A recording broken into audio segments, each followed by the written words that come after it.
Hey, and welcome to the Undercovers. I'm Ben, and along me, as always, is Tommy, Jenna, and Paul. And tonight we got Matt on from the Buffalo Basement as a very special guest. So, Matt, thanks for hanging out with us. And Absolutely.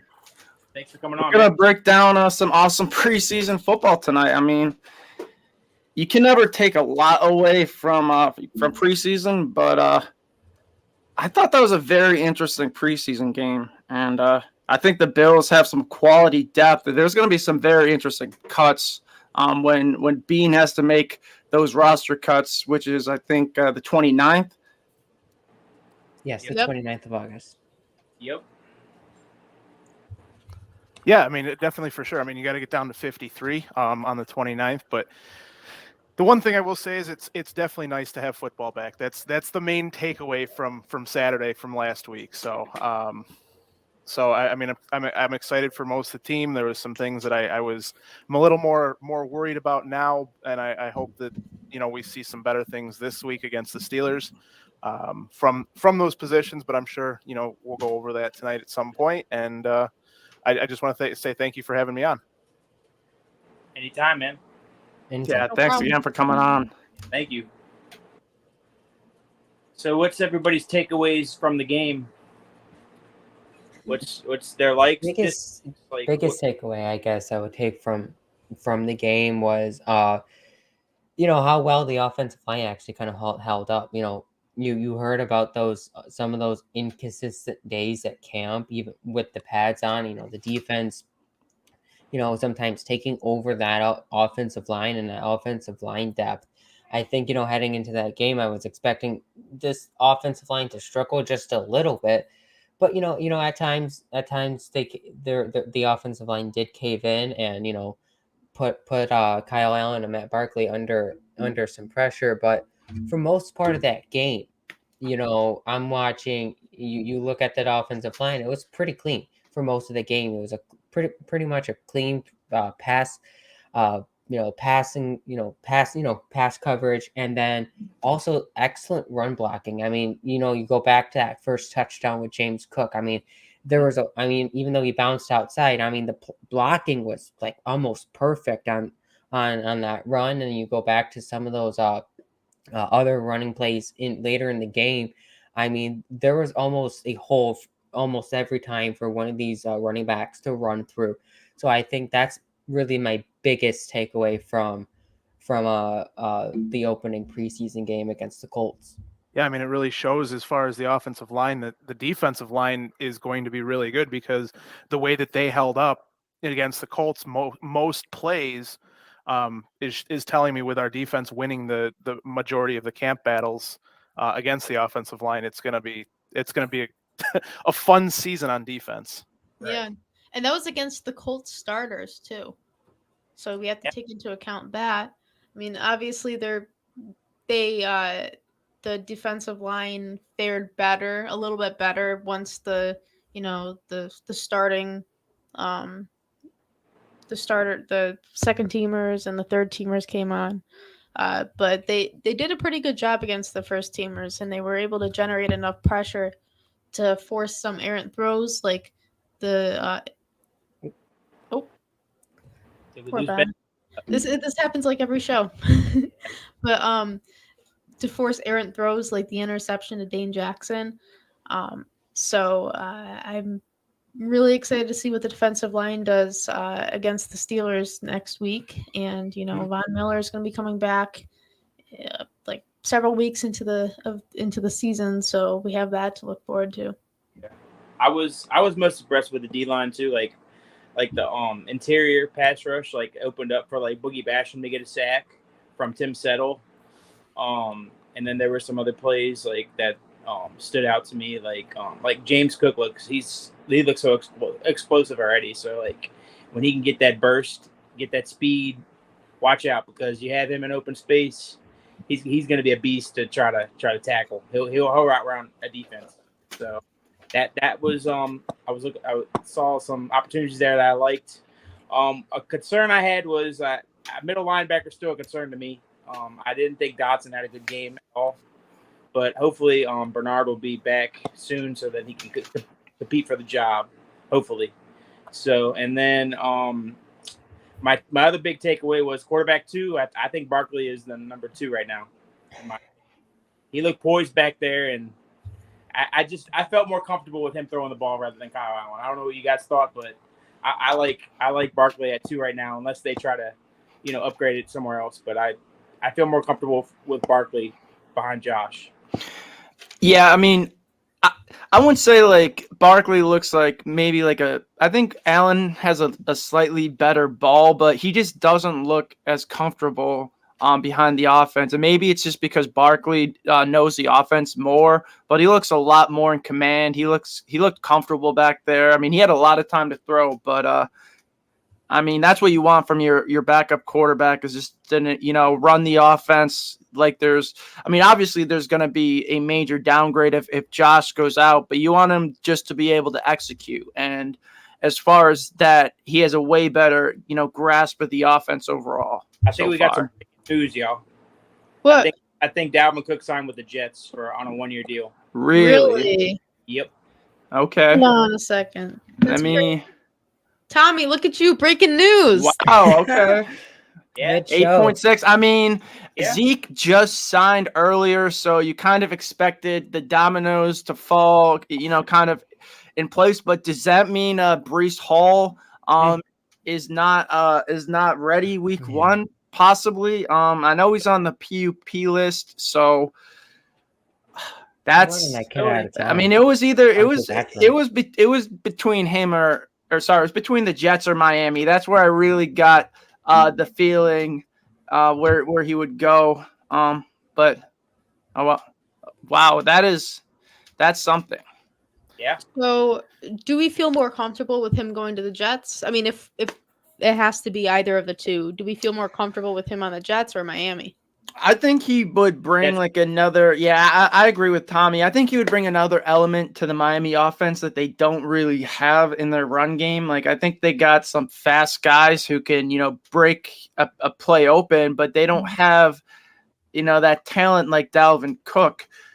But I don't really see, like, I think the Jets need more help in the receiving department. Like, Garrett Wilson, he's well on his way to being a very good wide receiver in this league. But after Garrett Wilson, like Allen Lazard, Corey Davis, like we had no trouble with Allen Lazard last year. Like their tight ends are very mediocre. So, I mean, I guess Cook is a good receiving back, but I mean, Rodgers did target his running backs more than receivers last year. So is he going to do that again this year on the Jets? Yeah. I don't think it really moves the needle that much. No, I don't think so either. Yeah, I guess him targeting the running backs last year was mainly because he didn't have any reliable receiving weapons in Green Bay in 2022. Yeah, he didn't trust them. So if that's the same thing in New York. He didn't trust them, but he brings Randall Cobb and Allen Lazard in New York with him. So what do you think of that move, Matt? So as far as that goes, I'm okay with it because it's the same thing as who's blocking for him. Yeah. Who's blocking for Aaron Rodgers? Who's blocking for Dalvin Cook? Like, their offensive line has to prove that they can block for them first before I get worried about Dalvin Cook. Right, and especially coming in now this early, I'm definitely not worried about him for week 1. So I think that's another great point. Yeah, this gives us a little bit of insight as to what they think Breece Hall's timeline is going to be. Yeah. So it doesn't seem like he's going to be ready for week 1. So Dalvin Cook's going to see his brother week 1. Yeah. Yeah. I'm sorry, James Cook's going to see his brother. Yeah. And Matt, I like that point actually, because we're like 4 weeks away from week 1. Like he's really gonna. I mean, I'm sure they'll work him into the game, but like he's not gonna have full. We saw Nyheim Hines come in through that trade, and I mean, I guess it's a different situation as far as the Jets needing a number 1 running back, but it takes a little bit of time to learn the playbook. I'm sure Hackett will work him in and get him some touches, but I agree. I think like. We're a month away from the season. Like, their offense now, like if they're going to work in Dalvin Cook, like that's another kink they got to work out, as far as getting ready to face the Bills defense. Yep. Yeah, I mean, and that's the thing. Like I said, like who's blocking for him? Because that's the major thing is you're going up against, even if the Bills don't have Von Miller, which we don't expect them to for Week 1, you're still going to put them against Leonard Floyd, Greg Rousseau, AJ Epinesa, Boogie Basham, Shaq Lawson, potentially Shane Ray if he ends up making the team. And that, until Von Miller comes back, then you got Ed Oliver, Poona Ford, Tim Settle, Daquan Jones. Like all these guys are going to be in a rotation. They're going to continually be fresh. Yep. So you're going to have these guys rushing Aaron Rodgers, trying to stop the run with now Dalvin Cook and any backups to him. I just don't see it working at least Week 1, and that's really the major thing. Yeah, they're gonna have to put a lot of pieces together up until then. And I guess we now know why Dalvin Cook was waiting a little bit. He probably wanted to see what Ezekiel Elliott was gonna take with his deal. Zeke took about $6 million. Up to $6 with incentives, and Dalvin Cook says 8.6. So we can see what he was waiting for. Yep. It makes sense that he would sign now. I do want to see the breakdown of his contract, but I like to see how much of it is incentives, how much of it is signing bonus, how much of it is actual base salary before I make a judgment on how bad that is, because we saw it here with Leonard Floyd. Like what's his base salary? Like compared to what he's getting, initial reports were what, 7-8 million? Yep. 9 million. Yeah. And speaking of Leonard Floyd, when it comes down to it, the Bills, they could have had a Dalvin Cook, but they decided to go for a veteran pass rusher who's proven, who has won a Super Bowl, and that was one of the Bills' issues last year. It was pass rushing depth after Von got injured. So, I mean, if you were to ask me who would I rather have between Dalvin Cook and Leonard Floyd, I would have taken Leonard Floyd because as much as Dalvin Cook could have been a nice weapon, it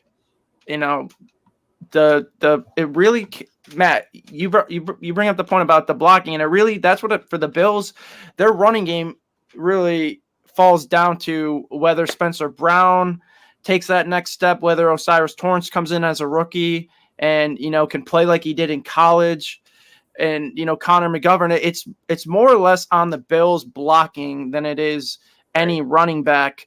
And with this offense, we don't need a running back, to carry the ball 20 times a game. And I think James Cook is going to carve up a nice role in this offense. And I'm a little concerned with Damian Harris, but I will say Latavius Murray looks really good. Oh, yeah. And granted, it's preseason, but to see, a guy that big and, for 33 is kind of up there for running backs, and he still moves really good for that age. He's got a motor in him, I will say. Yeah. He still has it.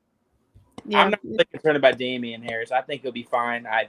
I'm looking forward to see what he does against the Jets, because he always dominates the Jets. He's a Jet killer. So yeah. I just saw this tweet underneath the reports of Dalvin Cook. Dalvin Cook last year, last in yards per carry over expected, negative 1.2 yards per carry. Tied for league lead in fumbles lost. Led league in runs for no gain or less. Third to last in total EPA. 47th highest graded running back according to PFF. And 4th highest paid at the position. I will say this, though. Last year, as you saw with Alexander Madison, and that's why the Vikings decided to go with the younger, cheaper option. Yeah. The way the Vikings ran their offense, their running game was largely it was schemed. They weren't asking a running back to carry the load, because when Zimmer was a head coach, he was one of the best running backs in the league, and he's older and he's had his surgery. But I think last year, if you're gonna go off his expected yards per carry, I don't think that's a good indictment as far as how good of a running back he still is, because you see the Colts game, the Bills game, he's still breaking off long plays and showing off his athleticism. So I mean, he's not an RB1 by any means, but I mean, I think he could still be a weapon in this league. Right. Oh yeah, Yeah, absolutely, good for point. sure. I mean, especially with Dalvin Cook. I mean, you see what he did against the Bills last year. He had nothing up until that swing pass that he got and took it Yeah. 80 yards to the house. Yeah, I Like, mean, if Dalvin Cook doesn't score that touchdown, they don't win that game. Like without Dalvin Cook, the Bills go 14-2 last year and are the 1 seed. Yep. well, and that's the thing you could say a lot about the Bills last year. They lost 3 games by a total of 8 points. I mean, Josh doesn't get the tip pass to McKenzie or puts a little bit more on that, they win that game against the Dolphins early in the year, let alone anything else that happened earlier in the year. Right. Plethora of different things that happen against the Bills with the On Vikings. the injury front, yep. Well, with the injury front against the Vikings. Oh, right. Between Cam Lewis not knocking the ball down, Dalvin Cook scoring that touchdown, the fumble on the goal line for Josh, the interception in the end zone in overtime, and with Patrick Peterson, even after that they drove the field and put it into overtime. Yep. And then against the Jets, I mean, Josh makes a couple of those throws, or Gabe Davis catches that ball at the end of the game. Who knows where we are? I mean, you're talking. I'm not saying they 100% go 17-0 or 16-0. After the Bengals, with what happened with DeMar, but I mean, you're talking 8 points in 3 losses. Right. So Right. you have a couple things go the other way for the Bills. You're talking 16-0. Mm-hmm. Yeah, it really feels like the Bills do not have any kind of good luck fall in their favor when they play games. If it seems like they always get the short end of the stick in games like that. But going back to go ahead, Paul. Oh, there's really, I guess, nothing much really to say, but I guess if you look at this Dalvin Cook signing, you could just to me it doesn't move the Jets any more further. To me, I kind of feel bad for Breece Hall in this situation. He was drafted last year. He tore his ACL. I mean, he was really on the verge of maybe becoming their number 1 back, even if he didn't get hurt. Maybe offensive rookie of the year last year, and now after 1 year they go out and get Aaron Rodgers. They go out and revamp the entire organization, and then now they're trying to run this guy out of town. I just feel like do the Jets really needed to go out and grab a Dalvin Cook to change their entire way of things? I don't really think they really needed to go out and get a Dalvin Cook, because they have a guy who's younger and who's more athletic and who can actually do things that what a young Dalvin Cook could do. So I mean, that's also too. He might not be 100% ready. Yeah, but go ahead, Matt. No, I mean, you also got to remember too, Paul, that it's just like the Leonard Floyd signing for the Bills. It's not saying that it's 100% insurance for Von Miller, because nobody knew at the time whether he was coming back. Even Brandon Beane said it's not insurance, but it's nice to have him on the team. Now, turn that to the Jets. If Breece Hall comes back week 1, he's going to need to have a ramp up period at some point. Coming off the PUP list, and Dalvin Cook is going to provide them an offensive weapon to, no matter my feelings about the Jets or anything like that, it's going to provide them an offensive weapon until Breece Hall is able to ramp up and get back to full strength. Right. Are they going to depend on Michael Carter? Yeah. And I'll just add one more thing. If you look at Nate Hackett's offense, as much as we may not like the guy for what he did in Buffalo, in Green Bay, they were very dependent on having a 2-back system and having 2 quality backs. And like Jenna mentioned, I don't know if they trust Michael Carter. The way Rodgers likes targeting his running backs, it's another passing option. It's another option out of the run game. And like Matt mentioned, it's like a safety valve in case, Breece isn't 100%. It allows him to get a ramp-up period. And it's only for 1 year. So at the end of the season, I expect he'll probably sign somewhere else for a bigger contract. And then Breece Hall will, he'll have full control of the offense, week 1 when he's fully healthy next season. Right. Yeah. Speaking of running backs, Ben, did you see your guy Jahmyr Gibbs go off in that Lions preseason game? I didn't catch the Lions Yeah. preseason game, Oh man, but If you I'm catch his high- I'm gonna be watching. I'm gonna be watching out for Jahmyr Gibbs for sure. I love Jahmyr Gibbs. he's explosive as advertised. But I mean, how about Jordan Mims? Speaking Oh, yeah. of explosive running backs, he seems like a.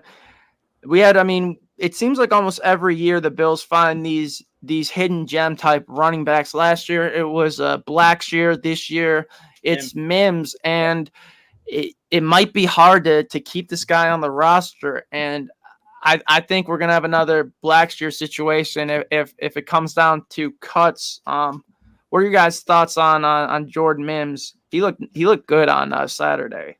Yeah, a little hurdling is going to impress the Bills for sure, but I don't really see a path on the roster for him unless we roster 4 running backs, and it would be hard, like, if we want to keep an extra special teamer like Andy Isabella for the wide receiver room. If we want to keep 7 wide receivers, we got to cut down to 3 running backs. You know what? I'm getting his roster spots to Rand Neal if they want to do it. Yeah, they want to do it. That's true.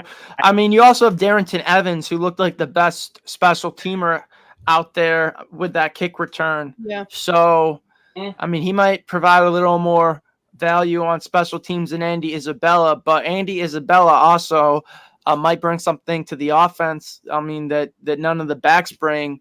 But I mean, speaking of offense, like I was so impressed with all the different wide receivers. Like there was like 4 or 5 of them who, and none of them were Justin Shorter, but I don't think it's anything against Shorter. But I mean, there's 3 or 4 guys who look like they could almost make the roster at the bottom of that depth chart between Desmond Patman, Keyshawn Johnson. I mean, even Isabella. I mean, yeah, no disrespect to Shorter, but he just didn't get the targets. He didn't get no targets. I like what I see from Keyshawn Johnson. Like I tweeted it out every practice and camp. Matt, you were at the blue and red, right? Yeah. I mean, he made a big play there that the crowd reacted to. He made another nice play at the other camp practice. And I mean, he ran a quality route. I think he had like 3 receptions for 42 yards, something like that. What about Marcel? Is it Aitman? Aitman, yeah. Yeah. Aitman. I mean, from the XFL, he's looking solid as well. I mean, I guess the hope is to try to get 1 or 2 of these guys to the practice squad. But I mean, if they keep showing out in the preseason like that might be a little difficult. Yeah, they should just forfeit the rest of the preseason. Yeah. Right. hide guys. I love Keyshawn Johnson. That's like one of my favorite wide receivers on the lower end of the roster. Yeah. Go ahead, Paul. One way to keep some of these guys is you run with 7 wide receivers. I honestly truly think the Bills will end up at when it comes down to roster cut, the night before heading into that day, and they have to finalize their final roster. They're going to go and they're going to say, we're going to run with 7 wide receivers. I truly think they're going to. They ended up, practice squatting Hodgins last year, who we all thought was going to be something, and he turned out to be something special and with the Giants.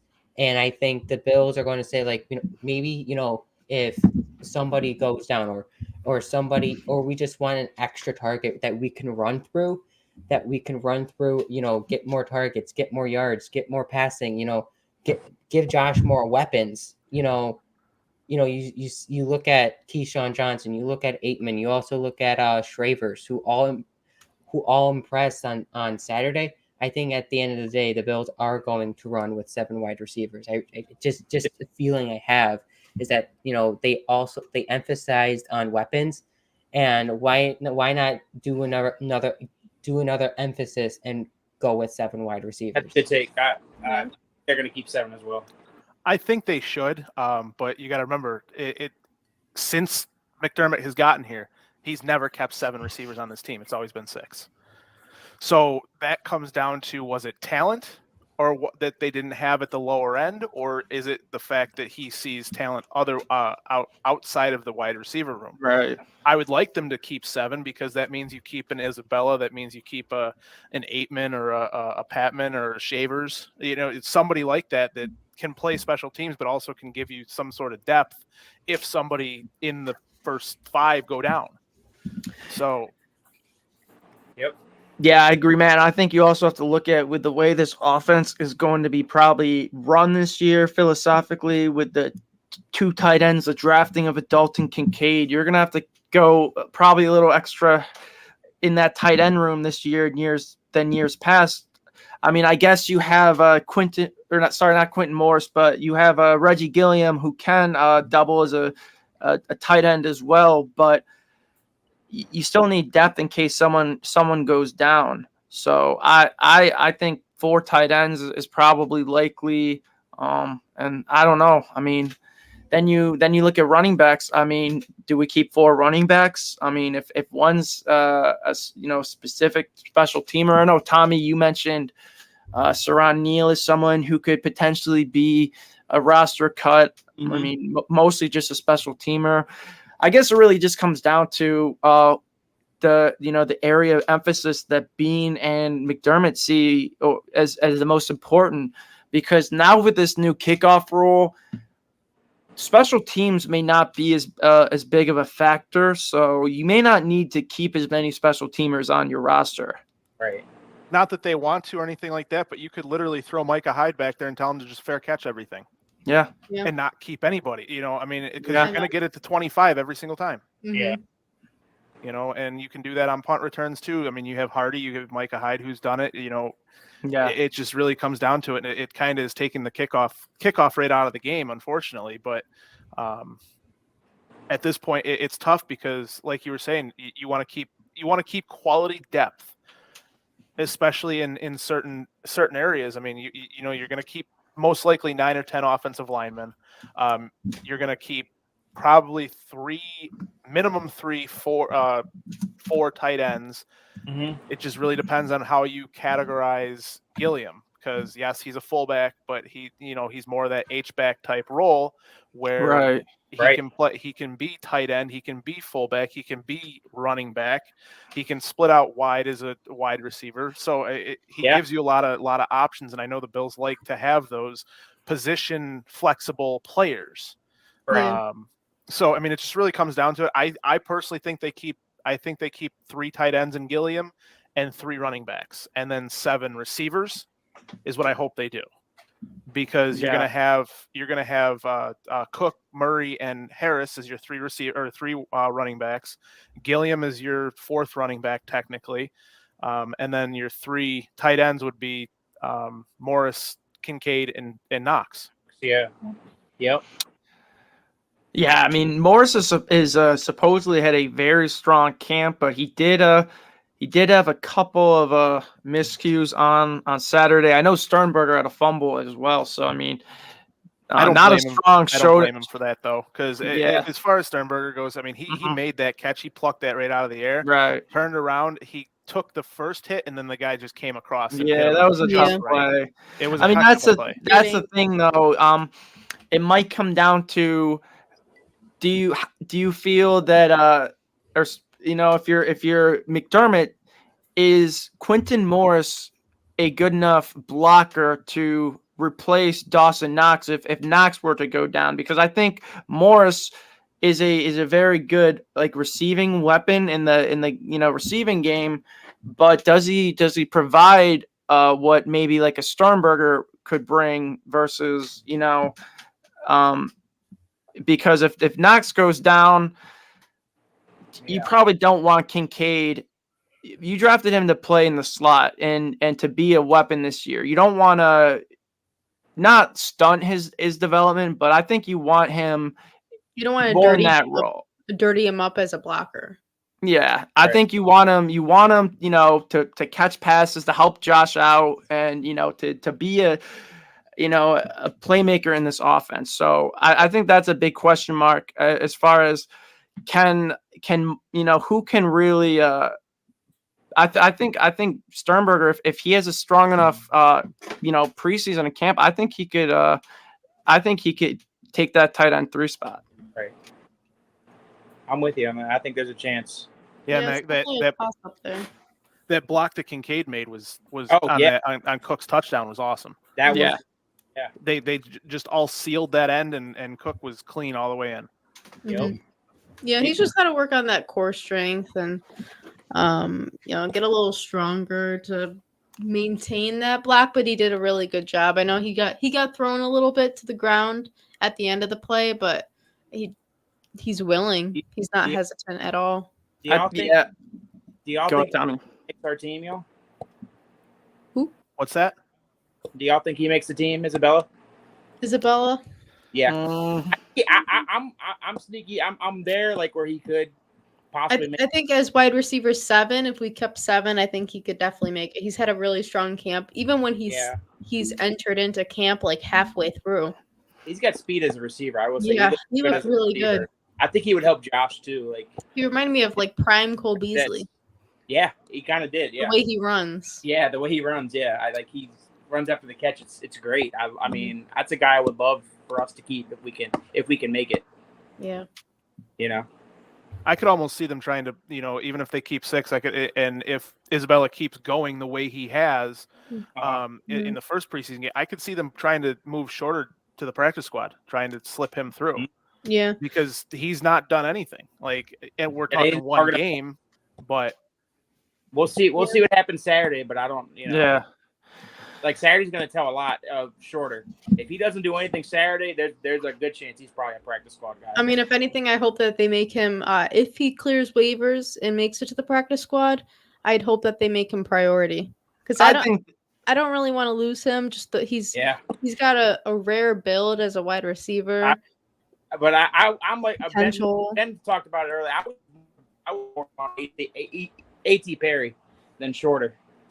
A.T. Perry? Yeah, I think we made a mistake there. He looked good yesterday. I'll say that. He did. That touchdown and that other route he ran, like that defender was like frozen. Yeah. I don't know. What do you think about that, Matt? Did you like A.T. Perry coming out? I actually didn't watch the game, so I mean, but I will say in college I did like him coming out. I wasn't a big fan of Shorter as the pick. Yeah.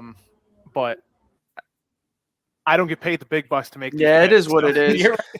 I mean, I don't know if Shorter would have been there, 2 rounds later, but his college production doesn't really match where he was drafted.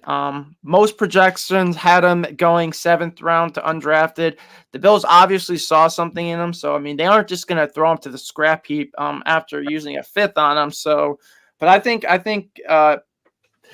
what you said, Jenna, making him a priority practice squatter is probably the right route to go, because if you can get someone like Isabella, or I mean maybe it's even a Keyshawn Johnson or Aitman, depending on how the next couple preseason games go. But if you can get one of those guys who could actually be a key depth piece and maybe even contribute to this offense, I think that's more important than, a quality special teamer who has a good build. I mean, I know Marcus Easley was a great player for years here, but I mean, even where he was drafted, like he was like a 3rd round pick. And I mean, fine to be a career special teamer. Like he lasted for a while. So, I mean, there's always the Marcus Slaters of the world, which are great, but I would love to try to get another weapon on this team. If we can get that in Isabella, someone who could actually, maybe provide like some more speed to this offense. I mean, I think Hardy is going to be good, but I think we need some more yards after catch. So I would love to see Isabella make the roster, though, Tommy. I'm with you on that. I just love his speed. Like when he gets the ball, got that explosiveness, and he reminds me like a younger Beasley, like a Wes Welker type guy. Way faster. Cole Beasley, Welker. Runs a 4.31 coming out of college. Yeah. That's where I think Josh would love have some input into him saying that he needs to make the team.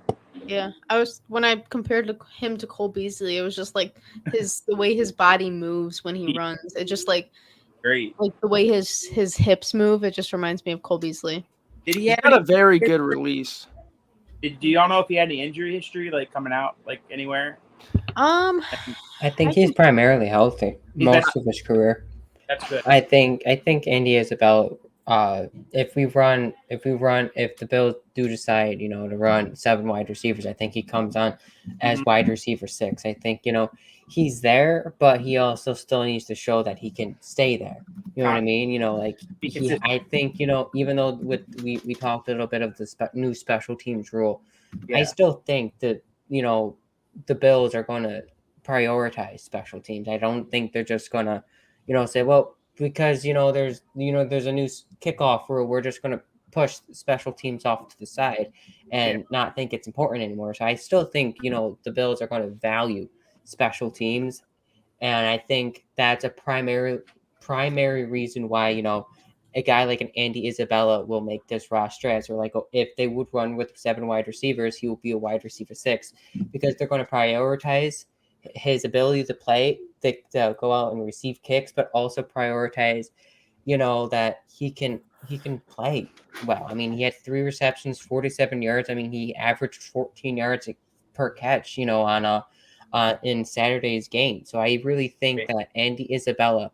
in the right system, in this system, I think he can be that receiver that he was supposed to be in Arizona, because Arizona kind of gave up on him because he wasn't being that guy that they thought he could be. So here he is trying to prove a point. I think he's proving it really well with showing us as selling his product to the fans, but also selling his product to Sean McDermott, Brandon Beane, and Ken Dorsey.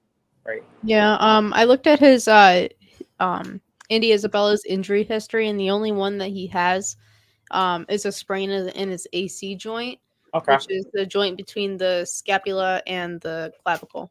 Okay. That's the only. It was back in 2019 too. I got another point I want to talk about with you guys. I want to talk about middle linebacker. What do y'all think? Are y'all concerned? I'm a little concerned. You're a little concerned. Okay. Matt, how do you feel about it? I'm. Here's the thing: if they go into the season with Dodson, I'm concerned because he looked lost. Yes, he did. In that preseason game. He was not covering. He was not hitting the right gaps when to go make tackles. He got knocked down a few times. He on coverage, he made the wrong reads. He went into like on one of the plays, I think there was like 4 minutes left in the first quarter. He went to step up and play the run, and then the quarterback just threw it right over his head for like a 22-yard gain. Yeah, there's a play where he like could have jumped up and intercepted it, but his arms just weren't long enough for it. Like if it was Edmonds, I think he would just like tip the ball. Oh, definitely. Absolutely. Yep. He's more of that downhill true middle linebacker type player than he is coverage.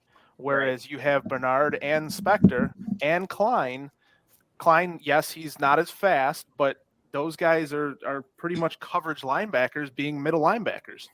And I'm okay if they put 2 similar guys on the field, between Milano, and either put Dorian Williams out there and let him get take his lumps, or comfortable with him. Exactly.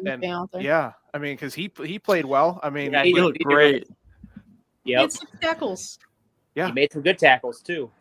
Yeah, the one right on the goal line, that was awesome. On the goal line, that was great. What about is it Trayvon Howard? Trayvon Howard. Yeah. That was nice. That was nice. Did he make the team? Oh man, that was a great play. Was he more of an outside linebacker?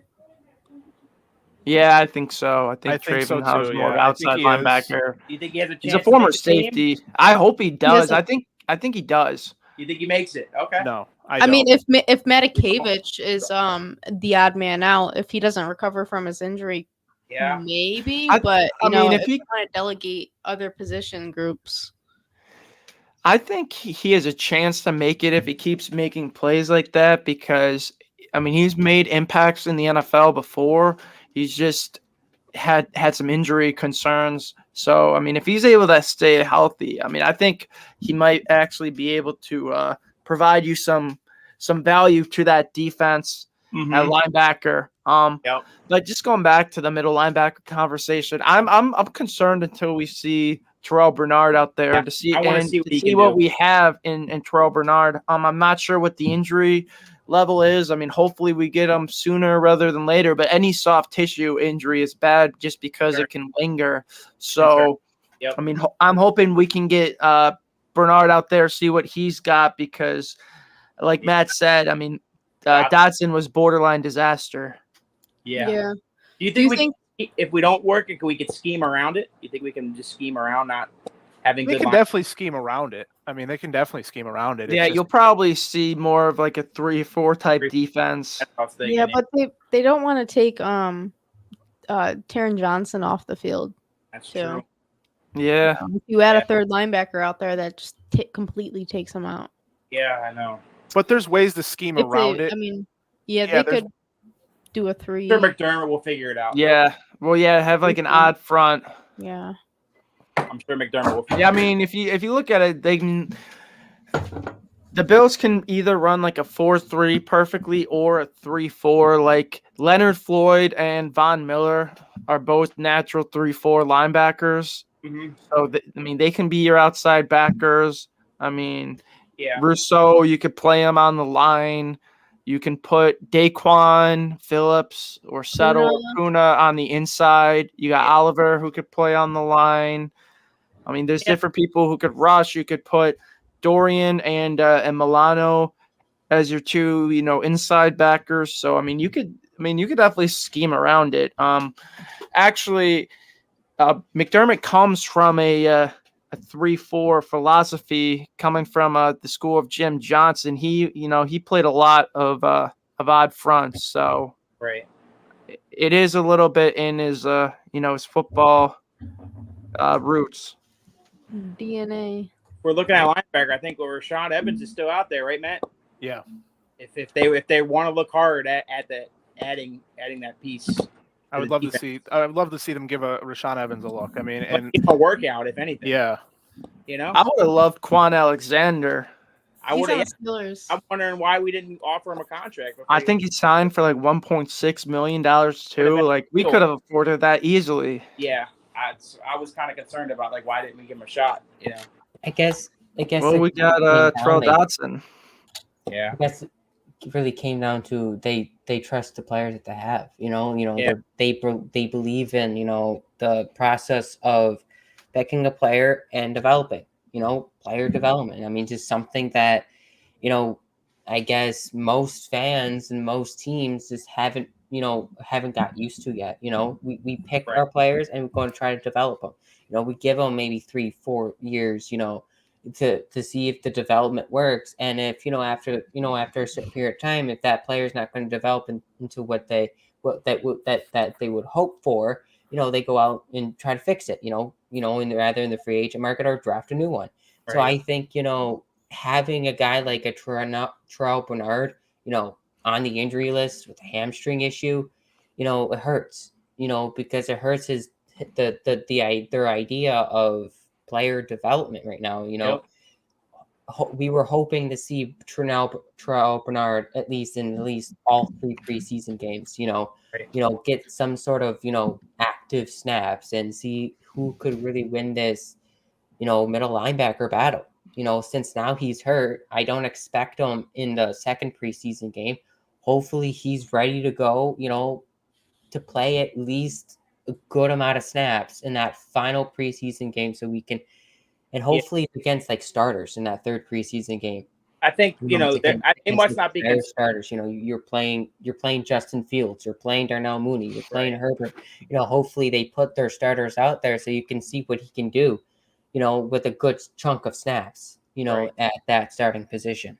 They must not be concerned if they haven't tried out a linebacker. So they must not be concerned about the injury. If they would have brought other linebackers if they would have been concerned. So I think it's just giving him the time he needs, and then when he's ready, go out there and show out for the team.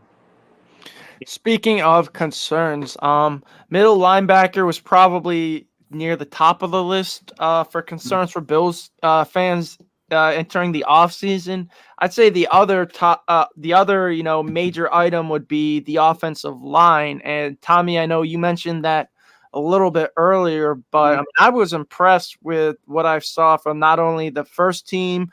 Osiris and Spencer Brown looked very solid, which was, very encouraging.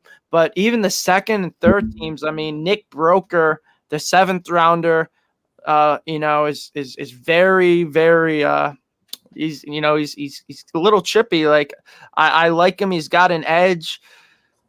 Richard, is it Garage? Garage. Yep. All right. The undrafted guy from Florida has even, made a push to make this active roster. There's a ton of healthy competition at the O-line, and it looks like we got some serious depth there, which is awesome. Great.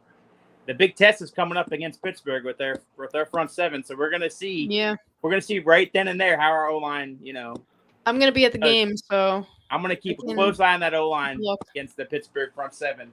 Yeah. Game Saturday. Yeah, for sure. If we hold up against them, I think it's gonna be tough for teams to. We just watch out. That's all I'm gonna say. Yeah. I really like Osiris Torrance. Oh yeah. At right guard. I do too. Him and Spencer Brown on those, that pancake block. That was nice. That was. It was 4 yards downfield.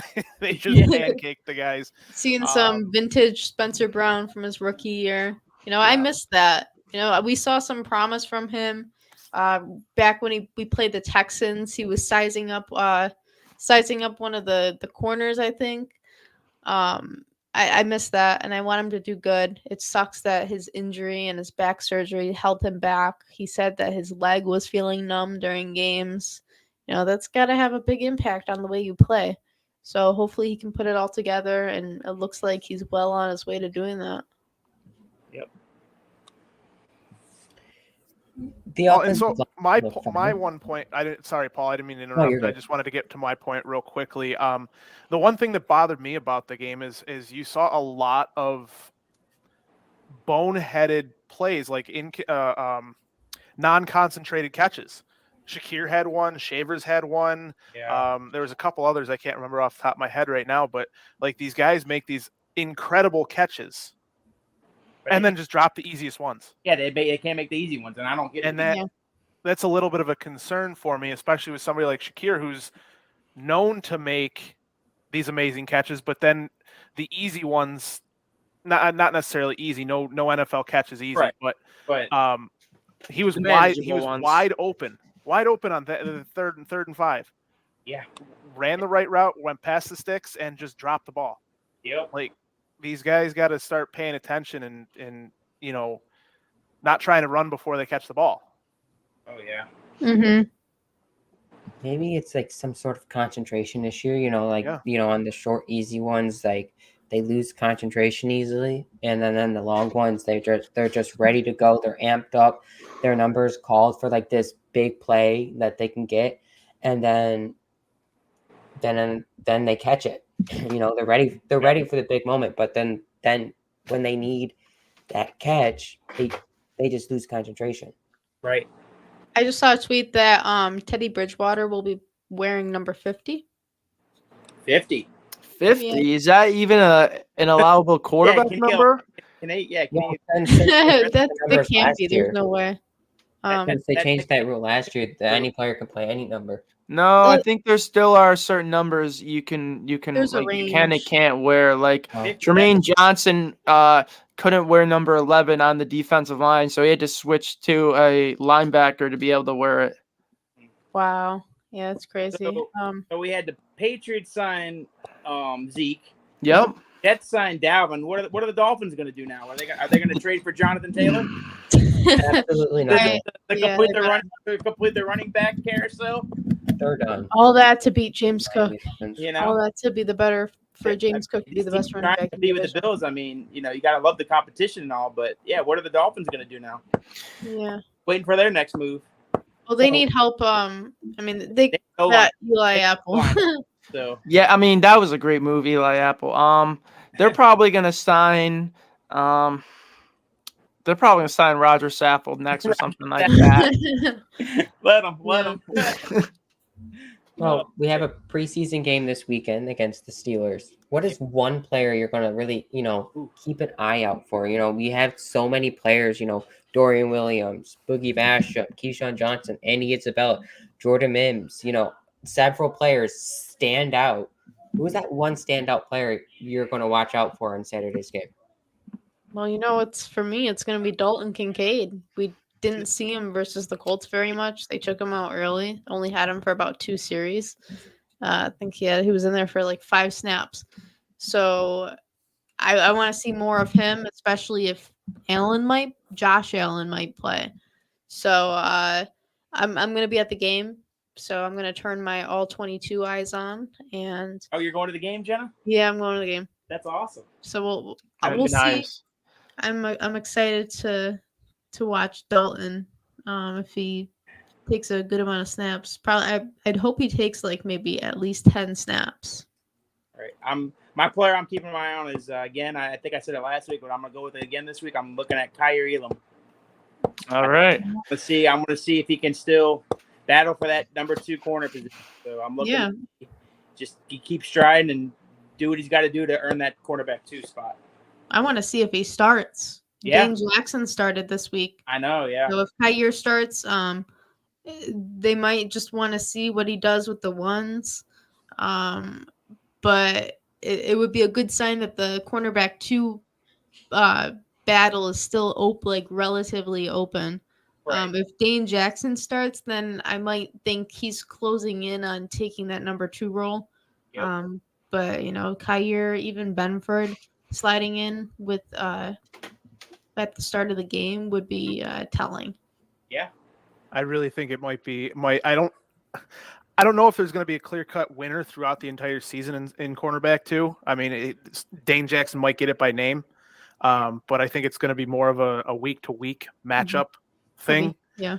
Because if you're playing the Dolphins, you're going to probably put in Kyer Elam as your starter across from Trey White because he plays more of that press man corner, whereas Dane Jackson's more of your zone corner where you'd want to play him against, I don't know, like a Chiefs type team where you want to play a little bit more zone heavy on them. So it just really depends. I think it's going to come down to a matchup. I don't think there's going to be a true CB2 other than by name. Mm-hmm. I agree. Go ahead, Ben, and I'll get mine. Yeah, I mean that's unless Kyer Elam comes out and takes that cornerback 2 spot on the field during the regular season. We'll see. As far as players to watch, I'll go ahead and say it's tough. I like Keyshawn Johnson, but I've mentioned him so many times. I'll go Latavius Murray. I like Latavius Murray. I'd like to see him be a big part of this offense this season. So I'd like to see maybe him even, with Josh, if, Josh has some series, maybe see him with the ones. So I'll go Latavius Murray. Jenna, who you got, Jenna? Oh, I said Dalton Kincaid, but I do want to add one more. We haven't seen Damian Harris yet, and we got a clue from Sean McDermott saying that he's trending in the right direction. So who knows? Maybe he could be slated to play on Saturday if he's doing better. So I'd look out for that. See if he has a chance to play. But Paul, I want to hear what you.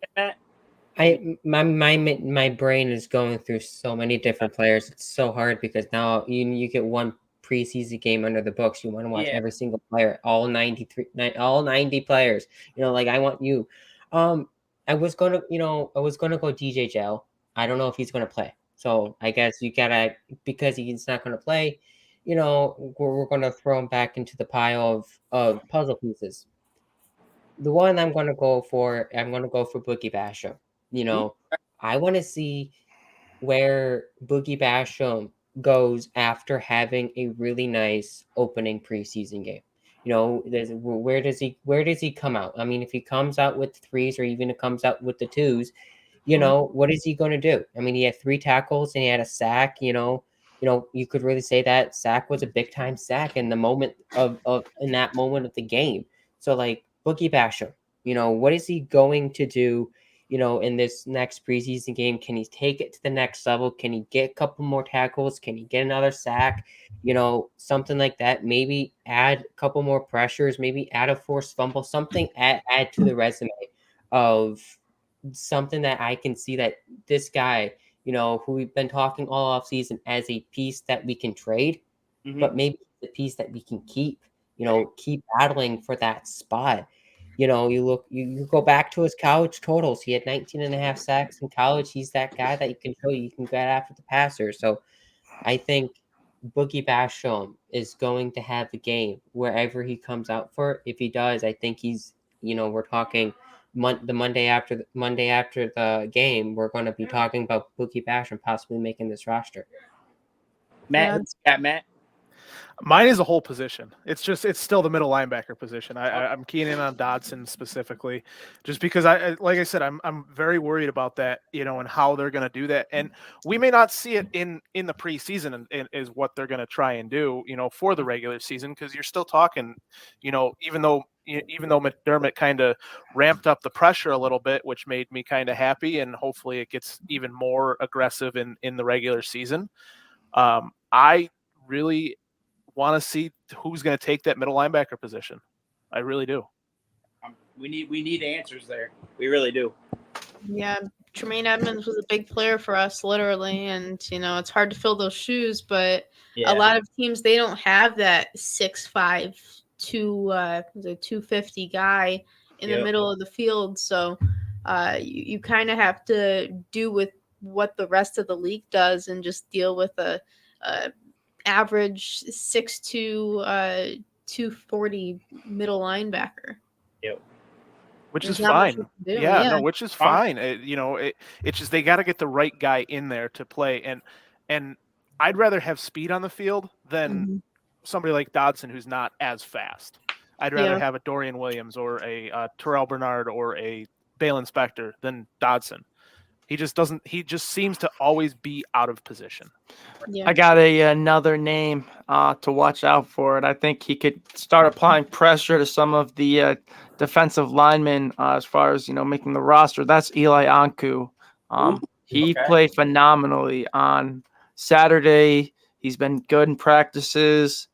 I really like what he brings from the interior, spot. So I'm gonna see if he's able to build on what he had last Saturday. Depth I heard his name a lot on Saturday. I mean, watching the entire game, you heard Anku.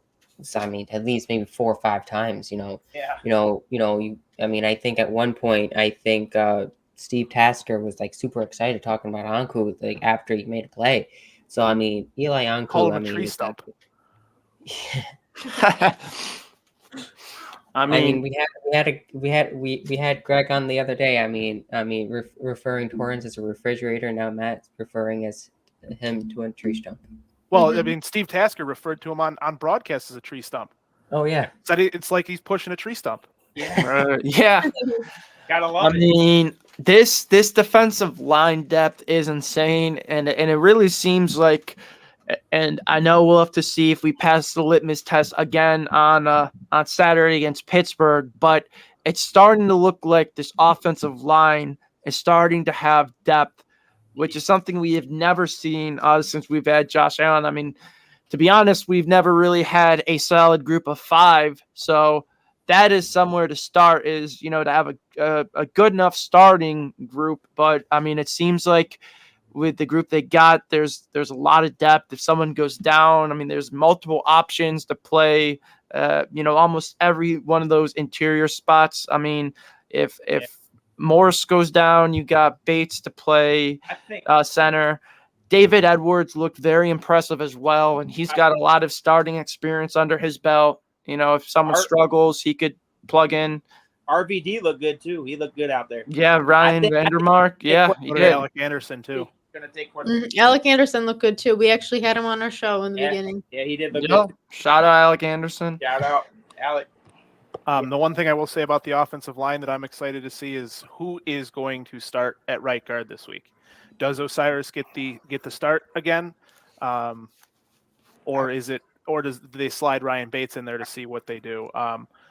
I hope Osiris gets the start, and I hope he takes that job and runs with it, because I think Bates is a very good. And I referred to it this way on last Thursday when on the Buffalo Basement podcast. Is I think he's like, in basketball, he's your sixth man. Yep. He can literally play every position on the line, and He's very valuable. Yeah. Having a guy like Torrance is important, so then you can spare Bates and leave him, for the backup center position. That's why it's a win-win if Torrance gets the right guard spot, so we can keep Bates healthy. Yep. Yeah, I mean, Eric Wood mentioned the same thing on the radio broadcast, Matt, about there's value as far as playing. Teams love players playing multiple different positions, but the problem is if you're good at a lot, you're not really specialized as everything, so that might lower your value being a backup. But I mean, he can carve out a great long career, and I think that's what he's going to do. And I think Bates, and even if he's the sixth man this year, I think all of us know that there's always the possibility that Morris retires at the end of the season or in the near future. And I think that, opens the door of Bates having a starting spot on this O-line. But, I mean, I agree, Matt. I think if Torrance is ready to go, I think you start him just because of how valuable that six-man spot is. Yeah. I'm excited to see if Cam Hayward starts too, if Osiris is in there, and how he handles him. And because I mean, Cam Hayward's a big. I mean, DeForest Buckner played, right? Huh? Did DeForest Buckner play? I thought he did. No, he did not. No, okay, he did not. He did not. And I'm excited to see how he handles Cam Hayward, TJ Watt helping on that side with Spencer Brown with TJ Watt, and on the other side with Highsmith. Yeah. So I mean, it's gonna be a fun watch on Saturday. Definitely. I'm looking forward to it. Anybody got any more thoughts before How about a quick shout out to DeMar Hamlin, returning to the field. Mm-hmm. I think, we were talking the entire show. We were talking, battles. We were talking about, position battles. We were talking players that stand out. Kudos to DeMar Hamlin to coming back onto the field, what he went through, the battle he's overcome, now the message that he's trying to support, and now here he is, with his mom and dad in the stands, coming out, making a big fourth down tackle to turn the ball over on downs. Give this man some credit. Yeah, definitely. I'm looking forward to see him on the field, back on the field, and I think the biggest thing. Go ahead. Sorry, Ben. No, sorry. I was just gonna say, I think the biggest thing you're looking at is, would he have any hesitancy out there? And he looked like the same player we grew to love as Bills fans when he played last year in Micah Hyde's spot. So I think that's very encouraging to see that he's out there and he doesn't look scared. He's making the same hits, and he's running to the football. And he's throwing himself out there. Yeah, he's super brave. I don't know if I could do that after being put in that situation. Yeah. He's definitely a good role model for his little brother. Definitely. Matt, any thoughts on Hamlin? I'm glad he's out there. I'm glad he recovered. I'm glad. I mean, I get it. Being a competitive person, I think I would have been in the same position of going back out there if I got full clearance. But he's also pushing his message and everything else, and I'm happy to see him back out there on the field. I was happy to see him take that first hit when he made his first tackle, and that was a big thing. And if anybody wants free money right now, it's plus 300 for Comeback Player of the Year for DeMar Hamlin on DraftKings. So you give me like $30. So if you bet $10, you'll win $30, you'll win $30. But at this point, plus 303. Yeah, if he touches the field in the regular season, I think he's pretty much a shoo-in for the Comeback Player of the Year. I agree.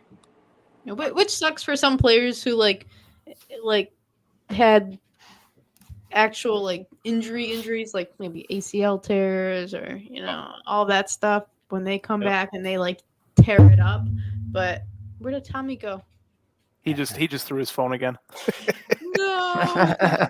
But DeMar, like, he 1,000% deserves it. The man almost died, and now he's playing again. It's Yeah, I mean, he did die on the field. Like Yeah. they literally had to keep him alive twice.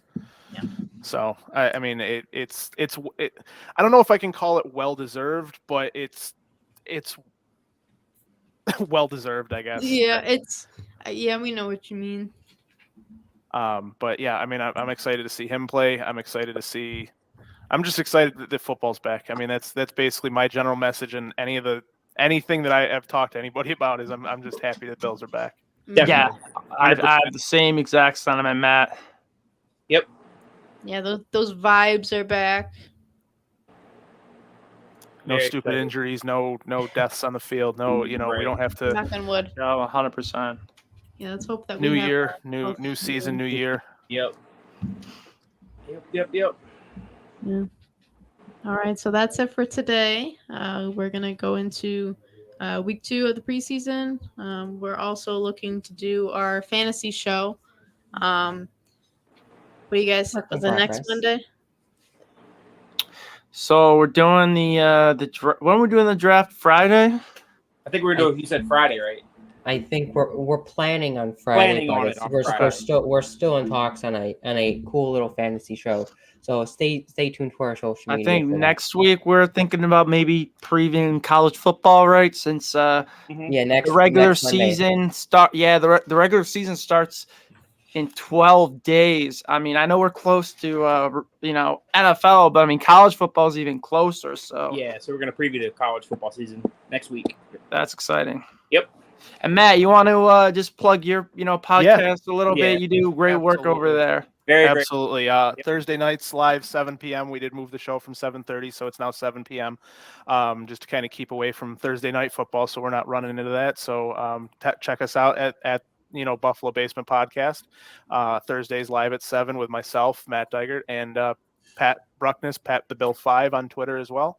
And check us out, and we'll be going over the same type of stuff we went over tonight. Just get my more in-depth take and Pat's take as well, and we may have a special guest. So Awesome. All right, that's wait it for for that. tonight. We'll see you all next week. Go Bills. Go Bills. go Bills. Bills.